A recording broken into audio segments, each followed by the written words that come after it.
manao foot ohatrany hoe misy toerana malalaka ohatra de afaka milalao foot io. Fa am'zao lasa ohatrany hoe tsy maintsy manofa terrain ianao rehefa hoe misy terrain tsara de mividy matériel tsara ianao ohatra hoe gôdasy,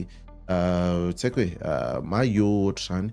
De azoko lazaina hoe foot accessible ho an'ny rehetra ihany ny foot fa mila vonona tsara daholo ny ekipa rehetrarehetra manao anazy satria izy de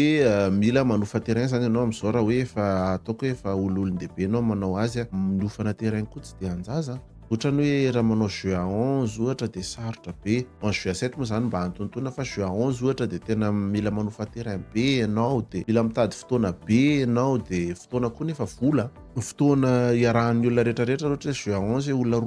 2 eo ahoana ny fotoana, indraindray mety maizina afaka efa misy an'izay moa zany hoe efa mirehatra ny jiro de manofa